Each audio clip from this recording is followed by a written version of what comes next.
ప్రభువును రక్షకుడైన యేసు ప్రభు నామములో అందరికీ వందనములు తెలియజేస్తున్నాను. అందరూ క్షేమంగా ఉన్నారా? దేవునిలో అందరూ జీవించి ఉండాలని ఆయన మన కొరకు ప్రాణం ఇచ్చి ఆయన మనల్ని బ్రతికిస్తున్నాడు కనుక మనమందరం క్షేమంగా ఉండవలసిన రోజు, సంతోషంగా ఉండవలసిన రోజు. ప్రతిదినము మనం వాక్య భాగం పఠిస్తున్నాము. ఈరోజు కూడా వాక్య భాగం పఠిస్తున్నాము. మరి చాలామంది ఫోన్లు చేసి మనకు ప్రార్థన చేయమని అడిగిన వారందరి కొరకు మేము ప్రార్థిస్తున్నాము. మీరు విశ్వాసం ఉంచండి.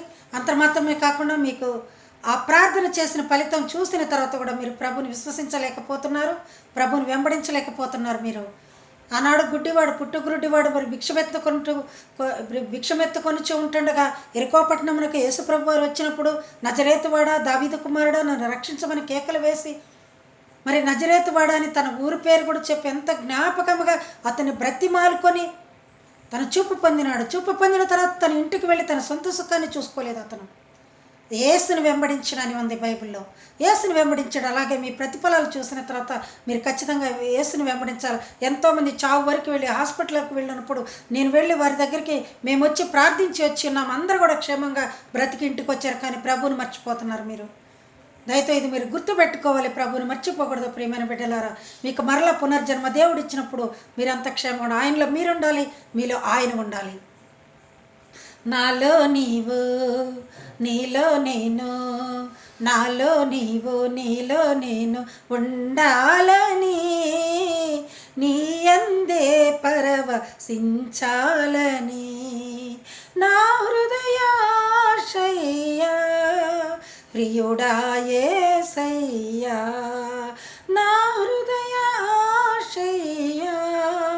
ప్రియుడా యేసయ్యా, నాలో నీవు నీలో నేను ఉండాలని, నీ అందే పరవశించాలని. ఆయన నీలో ఉండి నేను రక్షించినప్పుడు నీవెలా మర్చిపోతావు ఆయన్ని? ఎంతోమందిని గమనిస్తున్నాను నేను. వారు అవసరాలు తీరిపోయిన తర్వాత ప్రభుని ప్రార్థించడం అడగట్లేదు, మరి ఆలయమునకు వచ్చుటకు కూడా మానివేస్తున్నారు. జాగ్రత్త ప్రియమైన బిడ్డలారా, దుర్దినములు వస్తున్నాయి. ఆయన ఉగ్రతకు పాత్రలు కాకుండా ఉండాలంటే మీరు పొందిన మేలులకి కృతజ్ఞులై జీవించండి, ఆయనను వెంబడించండి. మరి ఈరోజు వాక్య భాగంలోకి వెళ్దామా? అలాగే కృతజ్ఞత లేని ఒక ఆయన్ని ఈరోజు మనం బైబిల్లో చూసుకోబోతున్నాము. ధనము కాశపడ్డాడు, డబ్బు కాశపడ్డాడు. ప్రభు చెప్పిన మాటను విసర్జించాడు. ప్రభు చెప్పు బోధను విడిచిపెట్టాడు. దాన్ని బిలాము బోధ ఏమాయను అని ఉన్నది. బిలాము బోధ ఏమాయను. బిలాము డబ్బు కాశపడ్డాడు. ప్రభు చెప్పిన పని నెరవేర్చకుండా మరి ఆయన అడిగి విసిగించి ఆ డబ్బు కోసం ఆయన ఎలా ఇబ్బంది పెట్టాడో మనం చూసుకుందాం ఈ రోజున. మరి సంఖ్యాకాండము 22వ అధ్యాయంలోకి వెళ్ళిపోదాము. ఇశ్రాయేలీలతో మరి మోయాబు దేశస్తులు యుద్ధం జరుగుతున్నది. సిప్పోరు కుమారుడైన బాలాకు ఇశ్రాయేలు అమోరీయులకు చేసినదంతయో చూసెను. జనము విస్తారముగా ఉన్నందున మోయాబీలు వారిని చూసి మిక్కిలి భయపడేది. మోయాబీలు ఇశ్రాయేలుకు జంకిరి. మోయాబీలు చాలామంది ఉన్నారు, అలాగే ఇశ్రాయేలీ కూడా ఉన్నారు. వారికి వీరికి యుద్ధం జరుగుతున్నప్పుడు ఇశ్రాయేలు బాగా హవాగా ఉన్నారు, గెలుస్తున్నారు. మరి వీరిని చూసి మోయాబీలు జంకేరంట, భయపడినట్లుగా చూస్తున్నాం. ఎక్కడ కూడా వాడు భయపడి తగ్గిపోతున్నారు. ఇక బాలాకు ఒకటి ఆలోచించాడు. ఒక ఆయన ఉన్నాడు కదా బిలామని, ఆయన ప్రభు ఏది చెప్తే ఆయన నోటితో ఏది చెప్తే అది జరుగుతుందంట అని తెలుసుకొని ఆయన కోసం మనుషులు పంపించి ఆయన పిలుచుకొచ్చి ఆయన కొరకు చెప్తున్నా. ఆయన కొరకు మనుషులు పిలువనంపించి మరి 5వ వచనంలో చూసుకుందాం 22వ అధ్యాయం. కాబట్టి అతడు బెయోరు కుమారుడైన ఈ బిలామును పిలుచుటకు అతని జనుల దేశమందలి నది యొద్దనున్న పెతోరుకు దూతల చేత ఈ వర్తమానం పంపిన. అతని దగ్గర ఉన్న దూతల చేత, సర్వెంట్ల చేత, పెద్దల చేత పంపించాడు. మరి బిలామునకు చెప్పమని చిత్తగించము, ఒక జనమ ఎగుప్తులో నుండి వచ్చను. ఇదిగో వారు భూతలము కప్పి నా ఎదుట దిగి ఉన్నారు. భూతలాన్ని కప్పి ఉన్నారంట, ఊపిరాడని రీతిలో కప్పి ఉన్నారని భయపడిపోతున్నారు మోయాబీలు ఇశ్రాయేలు కొరకు. కాబట్టి నీవు దయచేసి వచ్చి నా నిమిత్తము, నా జనుల నిమిత్తము శపించము. వారు నాకంటే బలవంతులు, వారిని హతము చేయుటకు నేను బలమొందుదునేమో. అప్పుడు నేను ఈ దేశము నుండి వారిని తోలివేదను. ఎలా అనగా నీవు దీవించువాడు దీవింపబడుననియో, నీవు శపించబడివాడు శపింపబడుననియో నేను ఎరుగుదును. 6వ వచనంలో ఉంది. నీవు దీవిస్తే దీవించబడతారంట, నీవు శపిస్తే శపించబడతారంట బిలాము. కనుక నీవు వచ్చి ఇశ్రాయేలులను శపించమని చెప్పి ఉన్నాడు. కానీ ప్రభు బోధ ఏంటి? ఇశ్రాయేలును శపించకూడదనే బోధ బిలాముకు బోధ చేసి ఉన్నారు. బిలాము మరి ఇశ్రాయేల్ని శపించడానికి ఆయనకి హక్కు లేదు. ఒకవేళ శపించినా కూడా దీవెనలుగానే వస్తాయి ఆయనకి. ఎందుకంటే ప్రభు నిర్ణయించిన మాట అది, ఆయన డెసిషన్, అది మన ఇష్టం కాదు. మనం శపిస్తే మనం ఎంతోమందిని తిడుతుంటాం, వాడు అదైపోవాలి ఇదైపోవాలి, లేకపోతే ఆమెకి ఏదైనా రావాలి, మనం చెప్తే అవుతుందా? ప్రభు వారు చెప్తే ఏది చెప్తే అది జరుగుద్ది. మన మాట కాదు, మన చిత్తం కాదు, ఆయన మాట ఏది సెలవిస్తే అది అవుతుంది. నీ మాట చాలయ్యా, నీ చూపు చాలయ్యా, నీ తోడు చాలయ్యా, నీ నీడ చాలయ్యా. ఆయన మాట ఇస్తే సరిపోతుంది, కానీ మనం శాపాలు పెడితే మనం దీవించమంటే దీవించబడరు. ఎందుకంటే మనం అంత శక్తిమంతులం కాదు. యోహాన్ అంటే బాప్తిస్మం ఇచ్చి యోహానే చెప్పినాడు, నేనంత శక్తిమంతుడు కాదు, నా వెనక వచ్చుతున్నాడు బహుశక్తిమంతుడు ఆయన చెప్పుల బయటకైనా నేను పాత్రుడం కానని చెప్పి ఉన్నాడు. మనం ఎంతటి వారం, కానీ ఈ యొక్క తలాంతు, ఈ యొక్క యోగ్యత బిలాముకి ఇచ్చి ఉన్నాడు దేవుడు. చూసారా ప్రియులారా, బిలాము ఎంత అదృష్టవంతుడు అనుకోవాలా. బిలాము దేవుని మాటకి మరి కట్టుబడి ఉంటే అతను ఎంతో అదృష్టవంతుడు. కానీ ఆ మాటకి కట్టుబడి లేనట్లుగా మనకి బైబిల్లో చూసుకుంటున్నాం మనం. సరే, మిగతా కొన్ని వచనాల్లోకి వచ్చేదో 7వ వచనంలోకి వచ్చేదో, కాబట్టి మోయాబు పెద్దలు మిద్యాను పెద్దలను సోదె సొమ్మును కొంత చేత పట్టుకొని బిలాము వద్దకు వచ్చి బాలాకు మాటలను అతనితో చెప్పగా, ఈ పెద్దలందరూ వెళ్ళారు. ప్రియులారా, బాగా వినండి వాక్యమును. ఒకవేళ ఈరోజు ముగించుకోలేకపోతే మరలా రేపైనా ముగించుకుందాం, ఏ నష్టమేమి లేదు. దేవుని మాటలు చక్కగా వినండి. ఎందుకంటే ఆయన మోసం చేసిన వాళ్ళకి ఎలాంటి స్థితి పడుతుందో మనం తెలుసుకోవాలి కొన్ని విషయాల్లో. ఆ వచ్చిన పెద్దవారందరూ వచ్చారు, బిలాముతో మాట్లాడారు, కొంత సొమ్మును కూడా తీసుకొని వచ్చారు. మామూలుగా చేతులతో రాలేదు, కొంత సొమ్మును తీసుకొని వచ్చి, ఇదిగో నీవైతే చేస్తే ఈ సొమ్ము అంతా నీవు తీసుకోవచ్చు అని అతనికి డబ్బు ఆశ చూపించినట్లుగా తీసుకొని వచ్చి ఉన్నారు. అప్పుడు మోయాబీ అధికారులు బిలాము వద్ద బస చేస్తారు. ఏమని చెప్పాడు? ఇప్పుడు మరి ప్రభు ఏం చెప్పారు? నువ్వు ఇశ్రాయేలు ప్రజలను శపించకూడదు అని చెప్పి ఉన్నారు కదా. మరి వాళ్ళు చెప్పిన మాట ఏంది? వచ్చి నీవు శపిస్తే శపిస్తారంట, నువ్వు దీవిస్తే దీవించబడతారంట. కనుక నీ దగ్గరికి సొమ్ము తీసుకుని మమ్మల్ని బాలాకు పంపించాడు, మోయాబీ దేశస్థుడైన బాలాకు పంపించి ఉన్నాడు, మరి నీవు రావాలంట అని చెప్పినప్పుడు ఆయన ఏం చెప్పాలి? ప్రియులారా, దేవుడు నాకు అంత అర్హత ఇవ్వలేదు. మరి దీవించబడటానికి ఇచ్చాడు, కానీ శపించడానికి నాకు హక్కు ఇవ్వలేదు. నేను అలా తప్పు చేయను, దేవుని మాటను నిరర్ధకము కానేరు, దేవుని మాట నేను తప్పలేను అని గట్టిగా చెప్పలేకపోయాడు. కానీ 8వ వచనం చూస్తాము, అతడు వారితో, ఈ రాత్రి ఇక్కడనే ఉండుడి, యెహోవా నాకు సెలవిచ్చిన మాటలను బట్టి నేను తిరిగి వచ్చి మీతో చెప్పుదునను. అప్పుడు మోయాబు అధికారులు బిలాము వద్ద బస చేస్తారు. చూసారా దేవుని బిడ్డలారా, ఇప్పుడు వాళ్ళు వచ్చి అడిగారు, అయ్యా నీ వచ్చి మరి వారిని శపించాలట, మీరు రండి, మరి ఆయన దగ్గరికి వస్తే మరి ఆయన మరి మీకు కొంత డబ్బుని ఇస్తాడంట, మీరు వాళ్ళని శపించాలంట అని చెప్పినప్పుడు ఆయన ఏం చెప్పాలి? అయ్యా నేను దేవుని మాటకు లోబడిన వాడిని, దేవుని భక్తుడును, ఆయన చెప్పిన మాట తప్పితే నేను వేరే చెప్పలేనయ్యా, కనుక నేను మీకేం చేయలేను, నేను హెల్ప్లెస్ నేనేమి మీకేం హెల్ప్ చేయలేని వాడిని, నా వద్ద ఏమీ లేదు, ప్రభు మాట సెలవిచ్చిన మాత్రమే జరుగుతుంది, మీరు వెళ్ళిపోండి అని చెప్పలేకపోయాడు. ఆ డబ్బును చూసి ఆశపడ్డాడు. ప్రియులారా, ఈరోజు కొంతమంది సంఘాల్లో కూడా, కొంతమంది సేవకుల్లో కూడా మరి ప్రభు బోధ చెప్పకుండా, ప్రభు చెప్పిన మాట వాక్యంగా చెప్పకుండా, వారి సొంత మాటలు, వారి సొంత కల్పనలు, వారికి ఏది ఇష్టమైతే అది మాట్లాడడం, పెద్ద పెద్ద స్టేజీల మీద, బహిరంగ సభలలో జోకులు, తమాషాలు, వారు మెన్ పవర్ చూపించుకుంటూ ఉంటారు. ప్రభు నీకు చెప్పిన తలాంతి ఏంటి? నీ వెళ్ళి నా వాక్యము బోధించమని చెప్పి ఉన్నాడు. ఇప్పుడు జకర్యాకి బిడ్డ పుడతాడు, ముసలివాడైనప్పుడు నీకు బిడ్డ పుడతాడు, అతడు దేవుని వరమున పుడతాడు, పరిశుద్ధాత్మ పూర్ణుడై అనేకులను దేవుని వైపు మళ్లించుటకు ఇశ్రాయేలు ప్రజల్ని ఆయన పుడతాడని జకర్యాని మోగవాడిగా చేసి పుట్టించి ఉన్నారు. మనకందరికీ తెలిసిన సంగతి అది. జనులందరూ మళ్ళించాలా, నా గురించి చెప్పండి, నా గురించి తెలియపరచండి. అనేకులు మరి పాతాళ లోకమునికి వెళ్ళిపోతారేమో, సాతాను క్రియలో పడిపోతారేమో, దారి తప్పి తిరుగుతారేమో, మేకలలో పడిపోతారేమో, గొర్రెల్లోకి రాకుండా అని ప్రభువారు బోధ చెప్పమని తన శిష్యులను పంపిస్తే ఈ లోకంలో ఎంతోమంది వ్యర్థమైన కాలయాపన చేస్తున్నారు. దేవుడిచ్చిన మంచి స్థానంలో నిలబడి మంచి వాక్యం చెప్పకుండా, మంచి మాటలు చెప్పకుండా ఏదేదో చెప్తే జనాన్ని నవ్వించి తన మెన్ పవర్ చేసుకొని క్యాష్ చేసుకుంటున్నారు. అలాగే అయిపోయింది బిలాము పరిస్థితి. ప్రియులారా, నా మాటలు విన్న వారు ఎవరు బాధపడవద్దు. అలా చేసే వాళ్ళ గురించి నేను చెప్తున్నాను, మిమ్మల్ని గురించి కాదు, ఇంకొకరిని గురించి కాదు. నిజంగా మీకు మీరు పరీక్షించుకోండి. ప్రభుకి ఇష్టమైన బిడ్డలుగా జీవిస్తున్నామా లేదా? ప్రభుని సేవలో మంచి సేవ చేస్తున్నామా లేదా? ఆయన సేవలో మన ప్రాణం పోయినా పర్వాలేదని అనుకుంటున్నారా లేదా మీరు?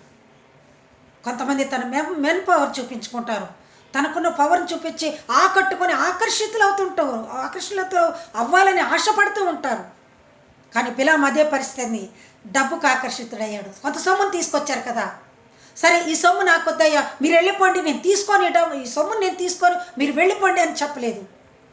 సరే ఓకే, ఈరోజు ఉండండి, చూద్దాం, మళ్ళీ ఒకసారి ప్రభుని అడిగొద్దాం. ఇప్పుడు చిన్న చిన్న పిల్లలు ఉంటారు, స్నేహితులతో కలిసి ఎక్కడికైనా టూర్లు వెళ్ళాలనుకుంటారు. వాళ్ళు అడిగినప్పుడు ఏం చెప్పాలి? తల్లిదండ్రులు పోవద్దని చెప్తారు. అయ్యో మా తల్లిదండ్రులు పోవద్దన్నారు, మేము రాము అని చెప్పాలి కదా. వాళ్ళకి ఆశ, అంటే టూర్లు పోయి తిరిగి వద్దాము, అలా ఎక్స్కర్షన్గా అన్నీ చూసి రావచ్చు అనే ఆశ ఉంటుంది. సరే మా నాన్నగారిని మరి ఒకసారి అడిగి చెప్తాంలే అని ఒక ఆప్షన్ ఇచ్చేస్తారు. కానీ ఆప్షన్ ఇచ్చే అవకాశం నీకు లేదని తెలుసు కదా, తండ్రి నీకు పంపించడని తెలిసినప్పుడు నువ్వు ఎలా అడుగుతావు? అలా చిన్న బిడ్డలు వచ్చి అడుగుతారు. బాలకు చిన్నపిల్లవాడా, బిలాము చిన్నపిల్లవాడా? బిలాము చెప్తున్నాడు, నేను మరి ఒకసారి ఇశ్రాయేలు దేవునికి ప్రార్థన చేసి వచ్చి అడిగి వచ్చి మీకు చెప్తాను. సో ఈరోజు మా ఇంట్లో బస చేయండి. ఎందుకు మీ ఇంట్లో?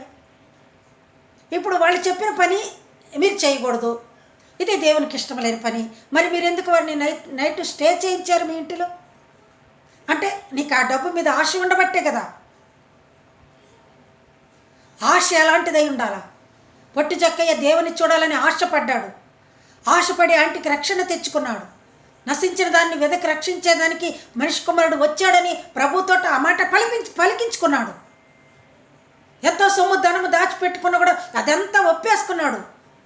ప్రభా, నేను ఎవరి దగ్గరైనా అన్యాయంగా తీసుకుంటే 4 గంటలు మరలా తెలుస్తాను, నా ఉన్నదంతా పేదలకు ఇచ్చేస్తానని ఒప్పందం చేసేసుకొని ఆ రోజే డెసిషన్ తీసుకుని ప్రభుని వెంబడించాడు పొట్టి జక్కయ్య. డబ్బు కాసిపడలేదు, ఎంతో డబ్బు ఉంది ఆయనకి. మరి బిలాముకి తెలియదా దేవుని ప్రేమ? తెలియదా దేవుని గురించి భయం? తెలియదా దేవుణ్ణి ఎలా అడగాలనుకున్నాడు? మరలా నేను ఒక మాట అడిగి వెళ్ళి చెప్తాను, ఈ నైట్ ఇక్కడ మా ఇంట్లో స్టే చేయండి, చక్కగా పడుకోండి, ప్రభుని గోజారుతాను, నేను ప్రభుతో మాట్లాడతాను, ఆయన కానీ సరే అంటే నేను వచ్చేస్తానని చెప్పాడు. అలాగే ప్రియురాల, మరి 9వ వచనంలో దేవుడు బిలాము వద్దకు వచ్చి, నీ యొద్దనున్న తిరిగి వచ్చి మీతో అప్పుడు మోయాబు అధికారులు బిలాము వద్ద బస చేస్తే దేవుడు బిలాము వద్దకు వచ్చి, నీ యొద్దనున్న ఈ మనుషులు ఎవరని అడిగాను. ఇప్పుడు దేవుణ్ణి అడగాలి అనుకొని బిలాము అనుకున్నాడు. కానీ బిలాము అడగకుండానే, ప్రార్థన కూర్చోకుండానే, హృదయ తలంపులు ఎరిగిన దేవుడు, హృదయ తలంపులు, నీ హృదయంలో ఏముందో, బయట ఏమి ప్రార్థన చేస్తున్నావో, నువ్వెందుకు ఎక్కడ నిలబడి ప్రార్థిస్తున్నావు, నిజమైన ప్రార్థన, నిజమైన భక్తి నీలో ఉందా? వెళ్ళి ఆయన అడగాలనుకున్నప్పుడు ముందుగానే ప్రభు వచ్చారంట. బిలాము, ఏం చేస్తున్నావు? ఎవరిని ఇంట్లో ఉంది? ఎందుకు వాళ్ళని ఇంట్లో పెట్టుకున్నావు? బా, నీకు అప్పుడైనా బుద్ధి రాలేదా? అననీయ సఫీరాలు దేవుని సొమ్మును దొంగిలించినప్పుడు, మరి దేవుని శిష్యుడు అడిగినప్పుడు ఇంతకే మీరు అమ్మిత్రా అని అడిగినప్పుడు నీకు భయమే లేదా? ఈ మాట ఎందుకు అడిగాడు? నేను ఇంట్లో దాచిపెట్టుకొచ్చిన సొమ్ము ఈయనకి ఎలా తెలుసు? అప్పుడైనా భయపడలేదా? ధైర్యంగా సాతాను తిష్ట వేసుకుంది కనుక ఇంతకే అమ్మాను. ఓకేనయ్యా, నీ పాపమునకు వచ్చే జీతము మరణము. పాపములు వచ్చే జీతం మరణం కనుక భార్య భర్త ఇద్దరు ఒకే చోట మరణించబడి ఒకే చోట పాతి పెట్టబడ్డారు, ఒకే రోజున ఒకే సమయంలో. అలాగే బిలామును అడుగుతున్నాడు, బిలాము, ఎవరయ్యా మీ ఇంట్లో ఉంది? ఎవరిని తీసుకొచ్చుకొని పెట్టుకున్నావు? బిలాము దేవునితో ఇట్లా, నేను సిపోర్ కుమారుడైన బాలాకునగు మోయాబు రాజు చిత్తగించము, ఒక జనం ఐగుప్తు నుండి బయలుదేరి వచ్చిన వారు భూతలమును కప్పుచున్నారు, నీవు ఇప్పుడే వచ్చి నా నిమిత్తము శపించము, నేను వారితో యుద్ధము చేసి వారిని తోలివేయదునేమో అని వీరి చేత నాకు వర్తమానము పంపెను. మోయాబు రాజు నన్ను పంపించాడు, వీళ్ళతో వర్తమానం పంపించాడయ్యా ప్రభువారు. నేను వెళ్ళి మరి మన ఇశ్రాయేలు ప్రజలను శపించాలట, అందుకని పంపించారయ్యా. ఆ మాట చెప్పచ్చా నువ్వు? అసలు చెప్పచ్చా? ప్రభువారు మొదటే చెప్పారు కదా, నీకు ఒక ఆజ్ఞ ఇచ్చినప్పుడు ఆజ్ఞ అతిక్రమం పాపం కదా. నువ్వు ఎలా ఆజ్ఞను మీరి ఆయన దగ్గర ఇంకొక ఆశపడ్డావు నీవు? చూద్దాం ప్రియులారా, ఇలా పంపించున్నారని చెప్పినప్పుడు అందుకు దేవుడు 12వ వచనం 22వ అధ్యాయము సంఖ్యాకాండము 22వ అధ్యాయం 12వ వచనం చూసుకుంటున్నాం. మీరు కూడా బైబిల్ తీసి చూడండి. అందుకు దేవుడు నీవు వారితో వెళ్ళకూడదు, ఆ ప్రజలను శపించకూడదు. మరి ఒకసారి చెప్పారు. ముందు ముందు అతనికి ఇచ్చిన జాబ్ పర్పస్ వేరు, మరలా దాని గురించి హెచ్చరికలు వచ్చేసాయి. నీవు వారి గురించి నీవు వెళ్ళకూడదు, వారిని శపించకూడదు, ఈ డెసిషన్ నాది అని చెప్పినప్పుడు,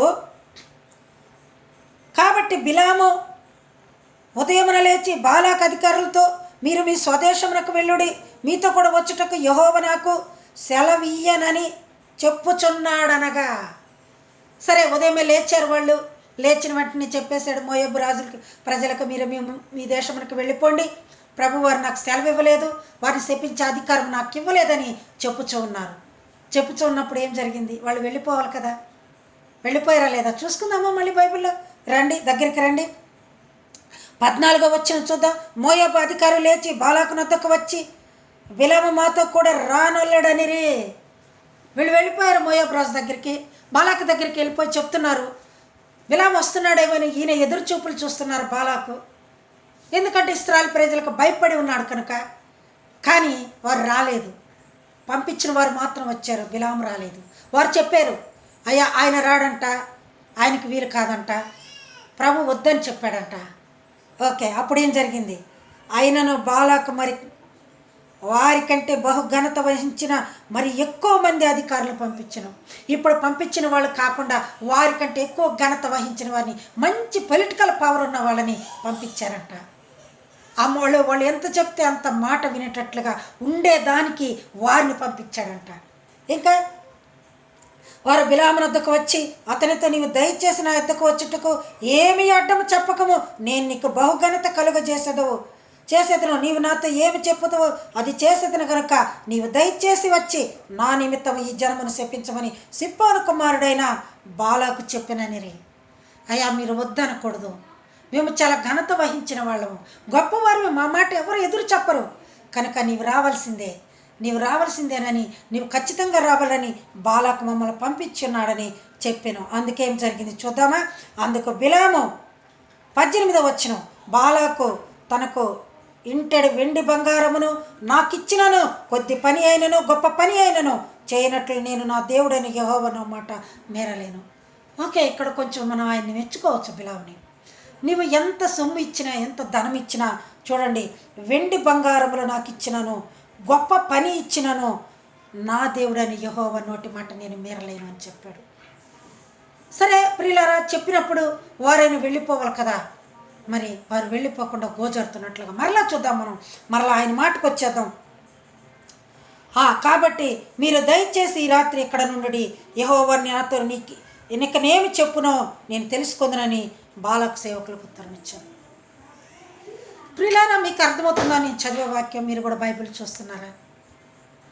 ప్రభువారు ఇశ్రాయేలు ప్రజలకు ఎటువంటి హాని జరగకూడదని చెప్పి ఉన్నారు. అలాంటప్పుడు ఆ మాట చెప్పకుండా నేను ప్రభువుని అడిగి చెప్తానని ఒక నైట్ ఉంచుకున్నారు. మరలా పంపించారు కాదనేసరికి, మరలా వారు ఎక్కువ డబ్బు తీసుకొని వచ్చేసరికి, ఎక్కువ ఘనత వహించిన వారు వచ్చేసరికి, ఈయన మరలా ఈరోజు ఉండండి ఇక్కడ, నేను మరలా ప్రభువుని అడిగి చెప్తానంటున్నారు. బా, చూసారు, అతనికి ధనమును చూసిన తర్వాత ప్రభు మాట లెక్క చేయలేదు. ధరణిలో ప్రేమలు ఎంతవరకు ఉంటాయి? ధరణిలో సొమ్ము ఎంతవరకు ఉంటుంది? ధరణిలోని ప్రేమలన్నీయో స్థిరము కావు, తరగిపోవును. యేసుక్రీస్తు కల్వరి ప్రేమ కడవరకు ఆదరించును. ప్రేమ, యేసుని ప్రేమ, అది ఎవ్వరు కొలువలేనిది, నిజము దీనిని నమ్ము, ఇది భువి అందించలేనిది. యేసుక్రీస్తు ప్రేమని పరీక్షిస్తున్నాడు, ఆయనకి విసుగు పుట్టిస్తున్నాడు. ఆయన ప్రేమను ఎదురుతించడం అంటే మనల్ని మనం చంపుకున్నట్లే కదా. కానీ మరల వాళ్ళకు అవకాశం ఇచ్చినాడు.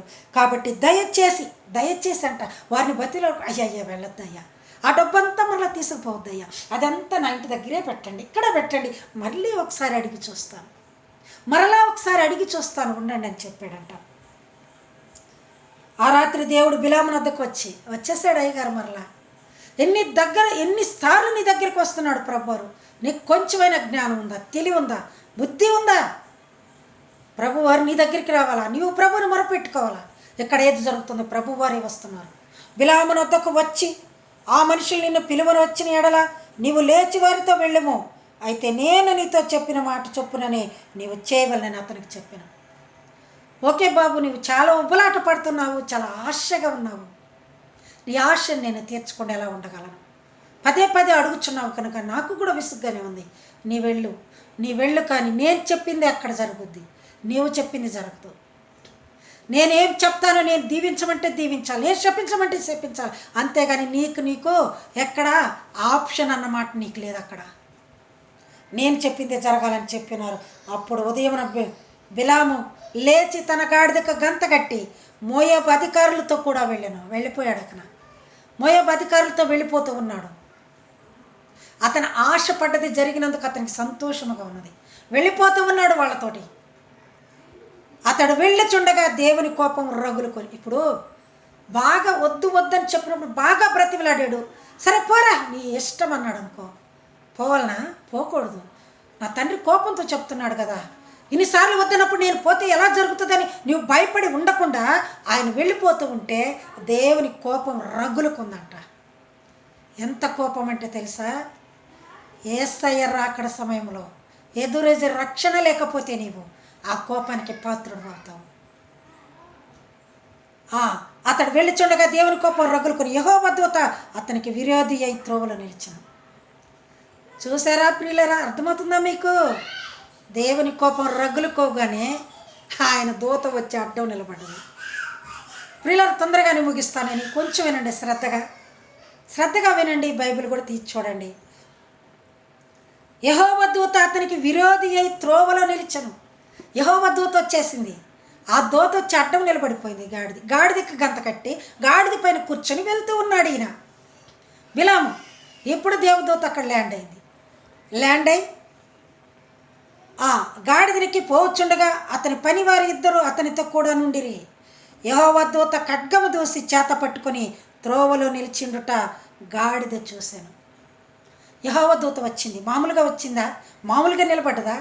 లేకపోతే దీవిస్తానయ్యా నేను శుభము రారా వెల్కమ్ అని పిలిచినదా? ఏదీ లేదు. ఖడ్గము పట్టుకొని ఖడ్గము దూసి ఖండించేదానికి ఆ ఖడ్గం పట్టుకొని ఉగ్రతతో కోపంతో ఊగిపోతూ అడ్డం నిలబడ్డది. ఎందుకంటే వద్దన స్థానానికి వెళ్తున్నాడు కదా. అప్పుడు ఆ ఖడ్గం పట్టుకున్నప్పుడు బిలామునకు ఆ దూత కనపడలేదు. ప్రియులారా, బిలామునకు దూత కనపడలేదు. ఎందుకంటే అతని కళ్ళంతా డబ్బు అనే మాయలో మస్కులో ఆ డబ్బు కనపడుతుంది, వాళ్ళు తెచ్చిన ధనము కనపడుతుంది, వాళ్ళు తెచ్చిన ఘనత కనపడుతుంది. ఆ ఎదురుగా వస్తున్న దేవదూత కనపడలేదు ఆయనకి. కానీ ఆ గాడిదకు కనపడది. గాడిదకు కనపడదు. అక్కడ గాడిదకు కనపడి ఖడ్గం తూస్తుంటే ఆ గాడిద భయపడిపోయినది. గాడిద దూతను చూసి గోడ మీద పడి బిలాము కాలును గోడ కదిమిన గనుక అతడు దాన్ని మరలా కొట్టాను. యెహోవా దూత ఇరు ప్రక్కలను గోడలు గల ద్రాక్ష తోటల సందులో నిలిచిన. మొదటిగా చూద్దాం, 22వ వచనం నుంచి చూసుకుందాం. యెహోవా దూత ఖడ్గము దూసి చేత పట్టుకుని త్రోవలో నిలిచి ఉండుట ఆ గాడిద చూసాను కనుక ఆ త్రోవను విడిచి పొలంలోకి పోయాను. ఆ దేవదూత ఎదురు వస్తుందని ఈ గాడిద అతన్ని ఎదురు తీసుకెళ్లకుండా చంపేస్తారని అతన్ని తీసుకుని అతని యజమానుడు కదా అతన్ని రక్షించాలని పొలంలోకి వెళ్ళింది. మొదటగా పొలంలోకి వెళ్ళినదని బిలాము గాడిదని మలపవల్లని కొట్టాడు. రోడ్డు పోకుండా నువ్వు పొలంలో వెళ్తావా అని గాడిదని గట్టిగా కొట్టాడు. మొదటిసారి కొట్టాడు ప్రియులారా. అప్పుడు దాన్ని కొట్టగా యెహోవా దూత ఇరు ప్రక్కలను గోడలు గల ద్రాక్ష తోట సందులో నిలిచాను. ఈ గాడిదని ఎప్పుడు కొట్టిందో ఆ గాడిద మరలా రోడ్డు మీదకి వచ్చేసరికి, లైన్లోకి వచ్చేసరికి అటు ఇటు ద్రాక్ష తోట ఎదురు గోడ ఉంది. ఆ గోడకు అడ్డం నిలబడిపోయింది దూత పోనివ్వకుండా. ఇప్పుడు గాడిద గాడిదకే కనపడుతుంది దూత. ఈ పాపాత్ముడని బిలాముకి కనపడట్లేదు. పాపముతో కళ్ళు మూసుకుపోయినందువల్ల బిలాముకి కనపడట్లేదు. అసలు డబ్బని పొరలు కమ్మి కళ్ళు ఎక్కడ దృష్టి అనేది కనపడట్లేదు. గాడిద మాత్రం నీతి గలదు కనుక ఏ పాపము లేనటువంటిది, కల్మిషము లేనిది, సాత్వికమైనది గాడిద. అందుకే యేసు ప్రభువారు ఆ గాడిద పైన ధారావాక్యం ఎక్కి వస్తూ ఉన్నాడు. ఆ గాడిద పిల్ల మీద సాత్వికుడై మట్టలు పరుస్తూ ఉండగా మట్టల ఆదివారం మనం నడిచి వచ్చినట్లుగా మనం చూసుకుంటూ పండగ కూడా చేసుకుంటాం మనం ప్రభు వారి కోసం. అలాంటి గాడిదని ఒక్కసారి కొట్టాడు. ఈ ద్రాక్ష తోట సందులో నిలిచినప్పుడు గాడిద యెహోవా దూతను చూసి గోడ మీద పడి బిలాము కాలును గోడ కదిమిన కనుక అతడు మరలా దాన్ని కొట్టాడు. ఇప్పుడు రెండవసారి కూడా కొట్టాడు. ప్రియులారా చూస్తున్నారా? మొదటిసారి ఒకసారి పొలంలోకి పోయినప్పుడు కొట్టాడు. ద్రాక్ష తోటల సందులో ఇరుక్కపోతే దేవదూత ఎదురొచ్చింది చంపేస్తుందేమోనని ఇది మరలా పక్కకి వెళ్ళిపోయినప్పుడు గోడ కానిచ్చింది.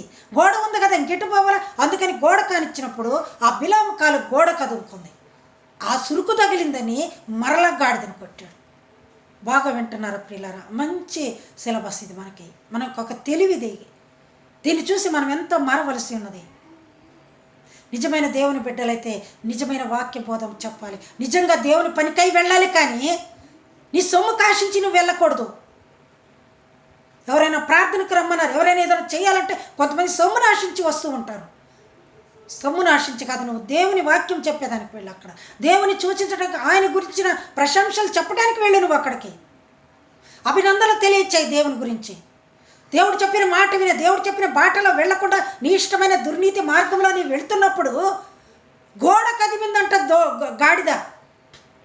ఆ గాడిద గోడం కదిగినప్పుడు అతడు దాన్ని మరలా కొట్టాను. సెకండ్ టైం కొట్టాడు.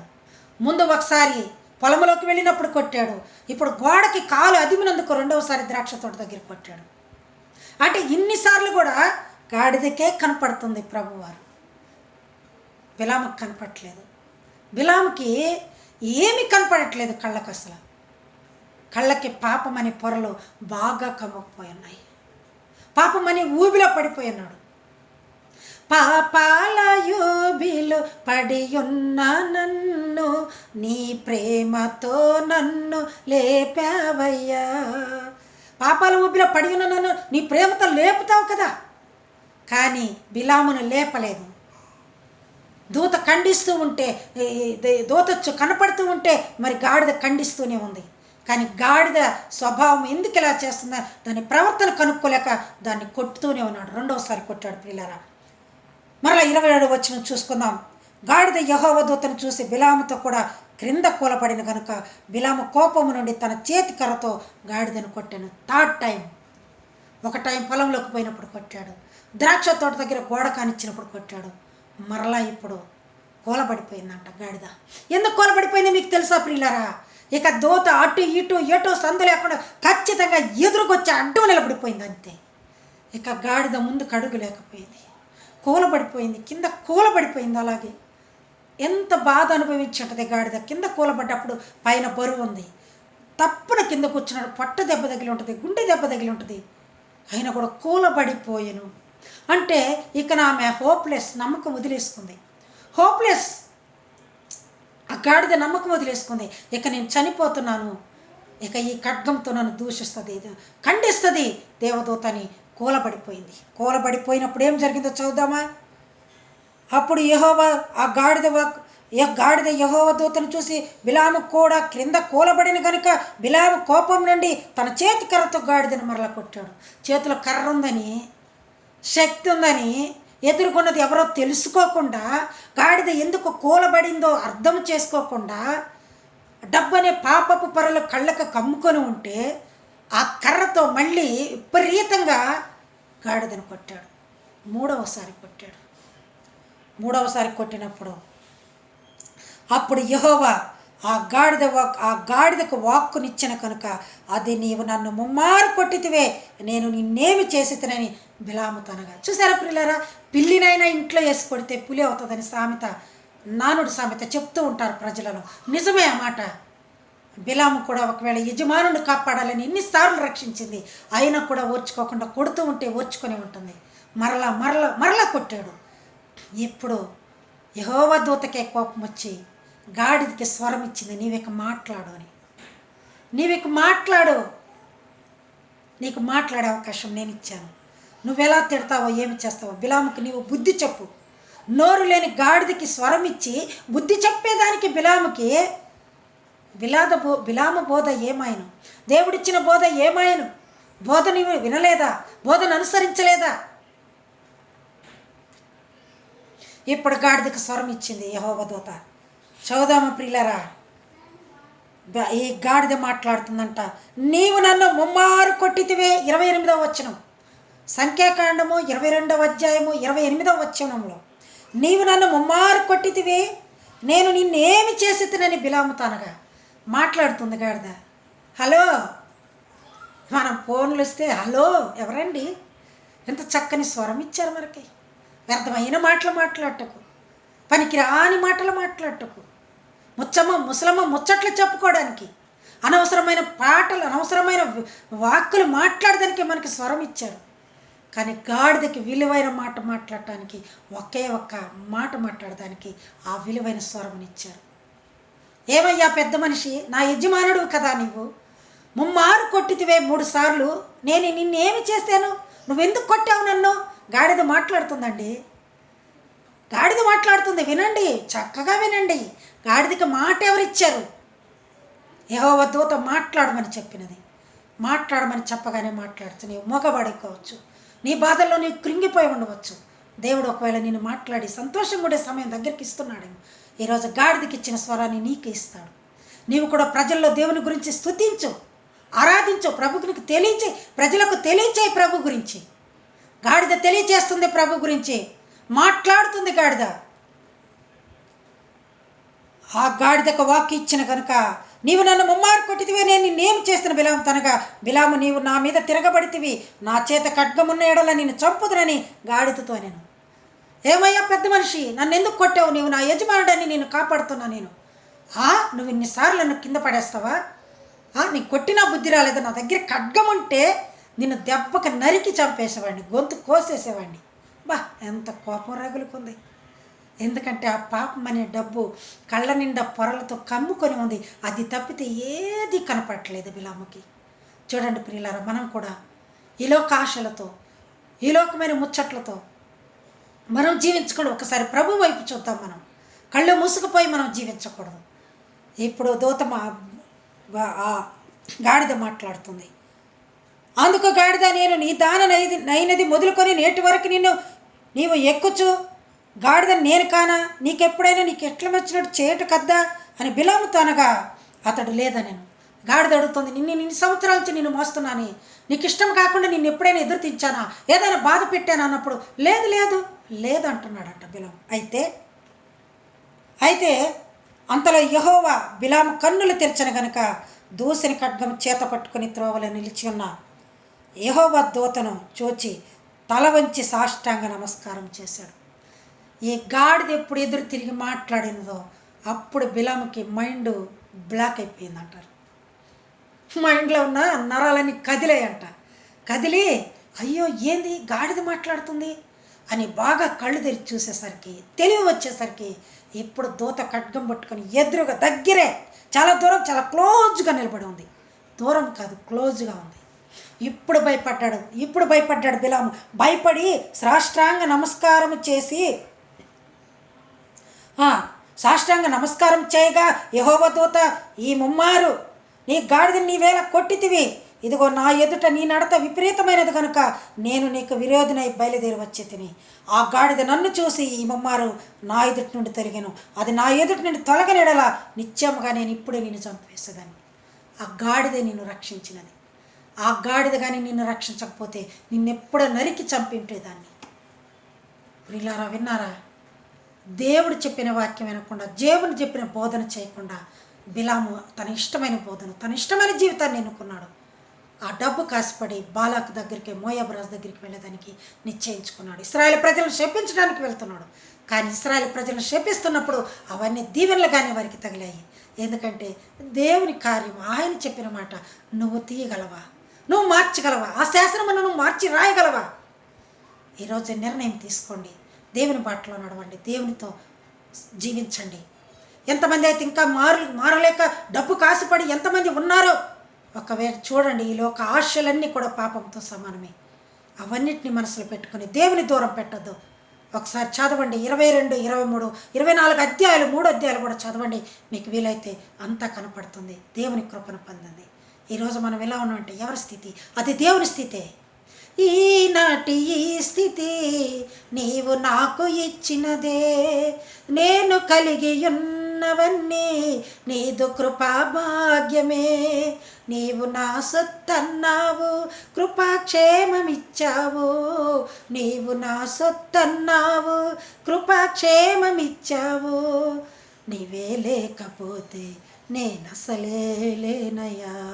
నీవు లేని రోజు అసలు రోజే కాదయ్యా. నీవు లేని బ్రతుకు అసలు బ్రతుకే కాదయ్యా. నీవు లేని రోజు మాది కాదయ్యా. నీవు లేని బ్రతుకు మా బ్రతుకులో ఏమి లేదయ్యా. నీవిచ్చిన బ్రతుకే, నీవిచ్చిన జీవితమే తండ్రి.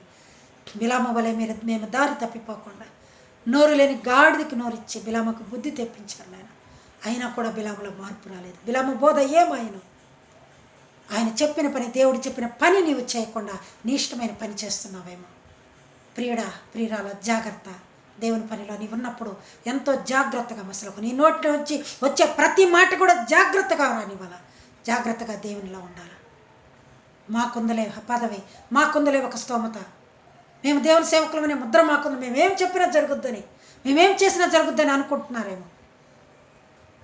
వేదికల మీద మీ ఇష్టం వచ్చినట్టు ప్రసంగాలు చేస్తున్నారేమో.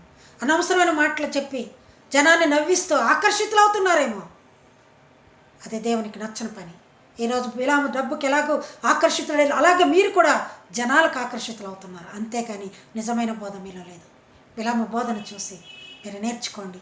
నిజమైన క్రీస్తు బిడ్డగా జీవించండి. అందరికీ వందనాలు. ప్రేమ కలిగిన తండ్రి యేసయ్య, మీకు వందనాలు, స్తోత్రాలయ్యా.